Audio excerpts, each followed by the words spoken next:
Am I the a hole for saying it's not my problem if my ex and her husband can't afford their kids? Hey, I, 30M, have been dealing with a long, complicated situation with my ex-wife. And I just need to know if I'm being unreasonable or if I finally just run out of patience. So, I was married to Marin, 30F, and we have a son together. He's 8 now. The story goes back to when Marin was pregnant. I found out she had been cheating on me with a guy named James, 33M. Here's where it gets messy. James also had a girlfriend at the time and she was pregnant too. So, while I was preparing to become a father, I was also spiraling because I didn't even know if the baby was mine. When my son was born, Marin didn't even tell me. It was her parents who informed me about the birth and gave me the hospital info. James was there at the birth. I wasn't. He was supporting her through the later stages of pregnancy, while I was completely shut out. I had to go through the courts just to get a DNA test, which thankfully proved I was the biological father. Because I was still legally her husband at the time, that actually worked in my favor when it came to filing for custody.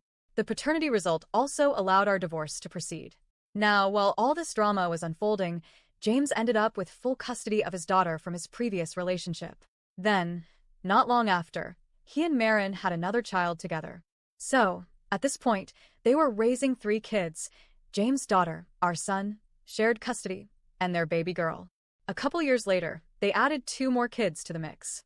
That's 5 kids in total, none of whom, besides our son, I have any legal or moral responsibility for.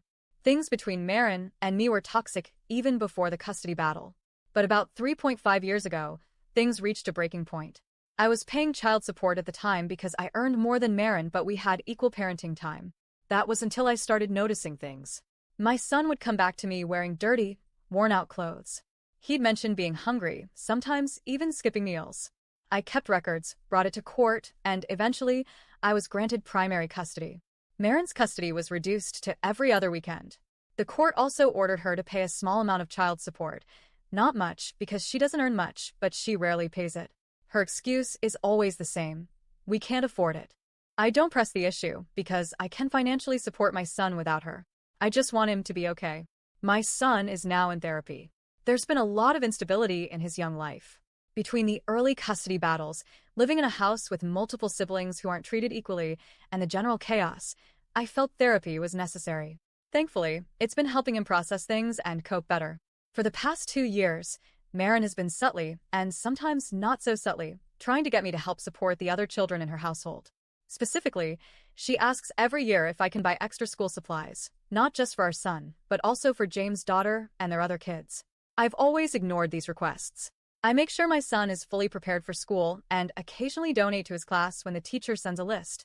But I have never bought anything for Marin and James' other children. 2 weeks ago, my son had a minor surgery. Marin showed up at the hospital, and while we were waiting, she brought up the school supplies again. This time she came across more desperate than usual. She told me they can barely make ends meet, that her other kids are suffering, and asked me to please be decent and help by buying school supplies for the girls.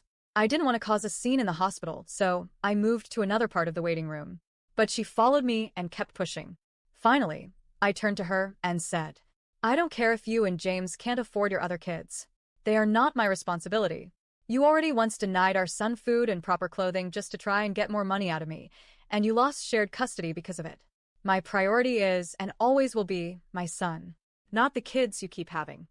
She didn't say anything else at the time, but she's since sent me a flood of messages through our court-ordered co-parenting app.